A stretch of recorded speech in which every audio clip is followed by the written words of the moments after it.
First அந்த video எடுத்து பார்த்தீங்கன்னா தெரியும், பல பேர் லைவ் பண்ணியிருப்பாங்க. அது விஜய் ஃபஸ்ட்டு விசாரணைக்கு போனப்போ 4 பேர் தான் நின்னாங்க. அதில் 2 பேர் வெள்ளை அடிக்கிற பசங்க. அங்கே அந்த ஏரியாவில் வேலை பார்க்குறவன் எதுக்கோ வேலைக்கு இப்போ வண்டி வருதுன்னு கிராஸ் பண்ணி நின்றுருக்கான். 2 பேர் வந்து என்ன யாருன்னா இந்த பசங்க, இந்த ஸ்விக்கி ஜொமாட்டோ பசங்க. இந்த வண்டி வருது வேடிக்கை பார்க்கலாம். இந்த 5 பேரை தாண்டி வேறு யாருமே கிடையாது.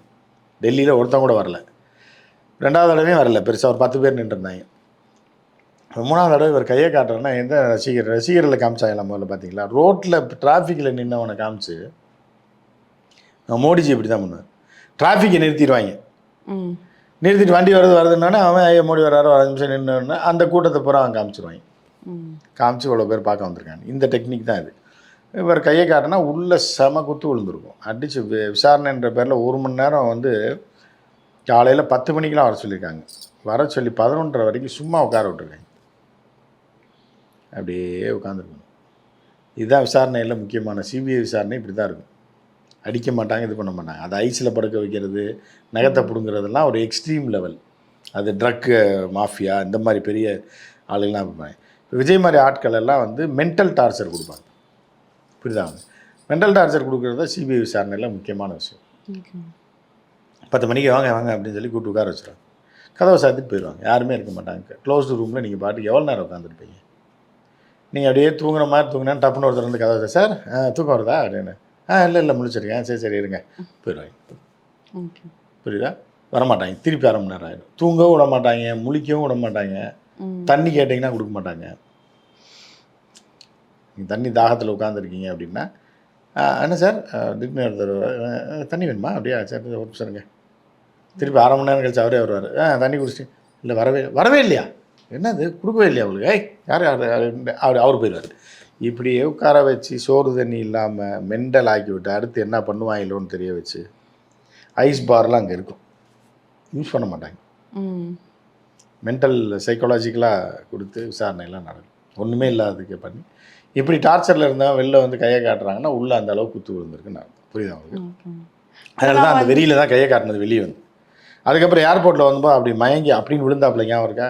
பார்த்தீங்களா? அது வந்து ஹேர் வந்து இதாயிடக்கூடாது, மேலே அந்த ரொம்ப காத்தடிக்கிறதுனால இப்படி புயல் காத்தாதுன்னா கடல் காத்துமே நான் டக்குன்னு வரல.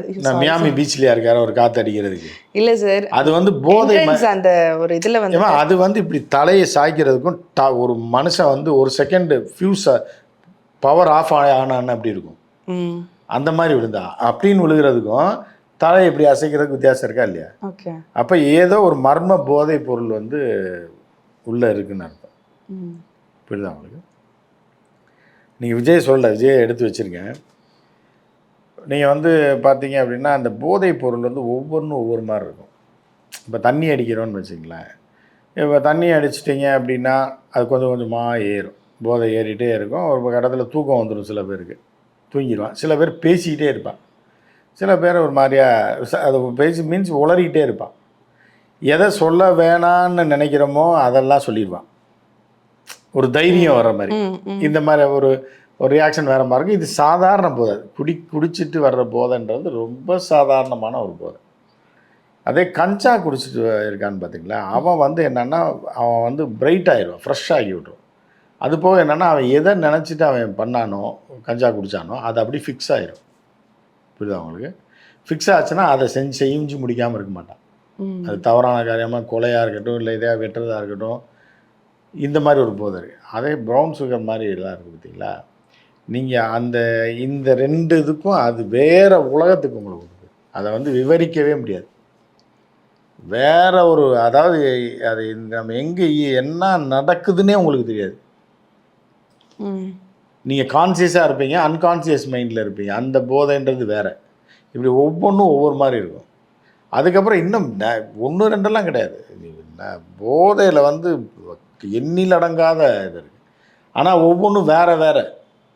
அதே மாதிரி இன்ஜெக்ஷன் போடுவாங்க, பெத்தட்டின் இன்ஜெக்ஷன், இன்னும் சில இதெல்லாம் அது வந்து வெயினில் போடுறது. அது பார்த்தீங்கன்னா அது வேறு லெவலில் இருக்கும். அது வெயினில் போகிறது வேறு மாதிரியான ஒரு ரியாக்ஷன் கொடுக்கும். புரியுதா? இது வந்து என்னென்னா போதை பொருள் பயன்படுத்தியவங்களுக்கோ இல்லை அதை பற்றி டீப்பாக தெரிஞ்சவங்களுக்கு தான் அது தெரியும். இப்போ தலை சாயுதுன்னா என்ன அர்த்தம் அப்படின்றது, அதாவது எப்படின்னா இந்த லைட்டை ஒரு செகண்ட் அப்படின்னு ஆஃப் பண்ணி போட்டிங்கன்னா அப்படி இருக்கும். அந்த மாதிரி பிரெயின் ஆஃப் ஆகி ஆன் ஆகும். மைக்ரோ செகண்டில், மைக்ரோ செகண்ட் கூட இல்லை, மைக்ரோ செகண்ட் ஆஃப் ஆச்சுனாலே உங்களுக்கு உயிருக்கு ஆபத்து. மில்லி செகண்டில், ஒரு செகண்ட்றது, ஒரு நிமிஷன்றது 60 செகண்ட். அந்த அந்த 60 செகண்ட் 60ஆக பிரிச்சிங்கன்னா தான் மைக்ரோ செகண்ட். மில்லி செகண்ட் அதையும் 60ஆக பிரிச்சிங்கன்னா மைக்ரோ செகண்ட். ஒரு செகண்ட்றது இது, ரைட்டா? இதில் 60ஆக பிரிச்சிங்கன்னா அப்படி இருக்கும். அந்த அந்த அந்த ரியாக்ஷன் தெரியும் பார்த்த உடனே அப்படின்னு. அந்த ஒரு செகண்ட் உங்களுக்கு உயிரே டோட்டல் ஆஃப், பவர் ஆஃப். அந்த வீடியோ பார்த்தீங்கன்னா தெரியும். இவங்க பண்ணுற வெளியாள்கிட்ட வேணால் கதை விடலாம், அப்படி வரும், அப்படி இருக்குது, ஒரு நடந்து வரும்போது முடி விழுகுது. முடி விழுது வந்து கான்சியஸ் மைண்டு மாதிரி. இப்போ வந்து அது ஹியூமன் எல்லாருக்குமே இருக்கிறது. திடீர்னு உங்கள் முன்னாடி நான் டக்குன்னு ஒரு பேசிகிட்டே இருக்கும்போது டக்குன்னு உங்கள் முகத்துக்கு முன்னாடினா அடுத்த செகண்ட் உங்கள் ரியாக்ஷன் வரும். அது வந்து நீங்கள் வந்து உங்கள் சப்கான்ஷியஸ் மைண்டில் போய் உட்காந்துருக்குது. இப்போ உன்னை தாக்க வராங்க, உன்னை தொட வராங்க, இல்லை உன்னை வந்து இப்போ ஏதோ ஒரு ஆயுதத்தால் இது பண்ணி ஏதோ ஒன்று உங்கள் பாடிக்கு எகென்ஸ்டாக ஏதோ நடக்க போகுதுன்னா அந்த மில்லி செகண்டில் உங்களுக்கு ஒரு ரியாக்ஷன் வரும்ல. அது சில நேரம் டிலே ஆயிடுச்சு அப்படின்னா உங்களுக்கு அடி விழுந்துடும், இல்லைன்னா தப்பிச்சிடுவீங்க. அவ்வளோ கான்சியஸாக நீங்கள் இருந்தீங்க, உங்கள் ஐசைட் வந்து இப்போ என்னை பார்த்துட்டே இருக்குது, அந்த பொசிஷனில் இருக்கும்போது அப்படின்ட்டிங்கன்னா கண்டுபிடிச்சிடுவீங்க. ஆனால் உங்கள் சைடில் போயிட்டு அப்படின்னு நான் அடிச்சிட்டேன்னா அப்பயும் உங்கள் மைண்டு சொல்லும். ஆனால் அந்த மில்லி செகண்டில் அது மிஸ் ஆயிரும். மிஸ் ஆனால் உங்களுக்கு அடி விழுந்துடும், இல்லை ஏதோ கத்தி குத்தா ஏதோ ஒன்று ட்ரை பண்ணுறாங்க அப்படின்னு. ஆனால் இது வந்து அதையும் தாண்டி புனிதமானது. அது வந்து சாதாரண ஆட்களுக்கு புரியாது. இதுக்கு மேலே நான் அதை சொல்ல விரும்பலை, புரியுது அவங்களுக்கு? ஸோ அந்த மாதிரியான ஒரு எஃபெக்ட் தான் அந்த ஏர்போர்ட்டில் நடந்த எஃபெக்ட். இதை தாண்டி இப்போ வந்து இப்போ எலெக்ஷன் வந்து ஏப்ரல் 23 அப்படின்னு அறிவிச்சிருக்காங்க. ஸோ இதை தாண்டி ஏப்ரல் 20ஆம் தேதி இவங்களுக்கு டிவோர்ஸ் விஷயமும் நடக்க இருக்குது. ஸோ இதனால் விஜய் அவர்களுக்கு தாக்கம் ஏதாவது இருக்குமா? பாசிட்டிவாவோ நெகட்டிவாவோ இந்த மாதிரி ஏதாவது தாக்கம் இருக்குமா அவரோட எலெக்ஷன்? அதாவது ஒரு விஷயம் நல்லா தெரிஞ்சு போச்சு, இது இன்னி டைவர்ஸ் ஆனால் தான் தாக்கம் இருக்குன்னு இல்லை. எப்படி தன் மனைவியை அது ஒரு இதே கிடையாது, அதுன்னா என்ன சொன்ன ஒரு வார்த்தை, ஒர்த் இல்லை அப்படின்னு ஒருத்தர் சொல்கிறானோ, அது வந்து பொண்டாட்டிக்கு புருஷனுக்கு நடந்துற சண்டையில் நேரடியாக பொண்டாட்டிகிட்ட சொல்லலாம் நீ ஒர்த்தே கிடையாது அப்படின்னு. அது புருஷன் பொண்டாட்டிக்குள்ளே உள்ள பிரச்சனையாக மாறிடும். இல்லை இவ சொல்லலாம் நீ ஒர்த்து கிடையாதுன்னா அது வந்து அவங்க 2 பேருக்குள்ளது, வெளியாள்கிட்ட சொல்கிறது கிடையாது. எப்போ ஒரு பொண்டாட்டியை பற்றி புருஷனை பற்றி பொண்டாட்டியை வெளியில் போய் ஒர்த்து இல்லைன்னு சொல்கிறாங்கன்னா இது ரொம்ப கேவலமானது. ஏன்னா நீங்கள் வந்து அந்த புருஷன் பொண்டாட்டியை தாண்டி உங்கள் அம்மா அப்பாட்டையோ இல்லை அவங்க அம்மா அப்பாட்டையோ சொன்னீங்கன்னா கூட அதுவே தப்பு, ரைட்டா? ஆனால் அதையும் தாண்டி வந்து நீ பப்ளிக்கில் போய் வந்து உங்களோட மனைவியை வந்து ஒர்த்து இல்லை, இல்லை உங்கள் ஃப்ரெண்டை ஒர்த்து இல்லைன்னு சொன்னீங்கன்னா கூட அது பெரிய கேவலமான விஷயம், புரியுதா? அதையே புரிஞ்சுக்கிறாமல் 20ஆம் தேதி கேஸ் வந்ததுக்கப்புறம் அந்த கேஸில் வந்து விஜய் கெட்டவர் நல்லவர்னு சொல்லி அன்னைக்கு தீர்ப்பெல்லாம் வராது, அன்னைக்கு விசாரணை தான். விசாரணைக்கு எடுத்துக்கிறாங்க, அவ்வளோதான். அது இவர் போக வேண்டிய, அது ஒன்றும் பெரியதாகவே ஆகாது. உடனே வந்து ஒரு வக்கீலை வச்சு இன்றைக்கி எங்கள் ஆள் எலெக்ஷன் இருக்குது, அதனால் பிஸியாக இருக்கார், மேலும் ஒரு நாளை மாற்றி வைங்க, ஒரு டேட்டை எனக்கு மாற்றி கொடுங்கன்னா அவங்க அசால்ட்டாக 27 இல்லை 31 ஏதோ ஒரு டேட்டை போட்டு விட்றாங்க. இதுதான் நடக்க போகுது அன்றைக்கி, புரியுதா?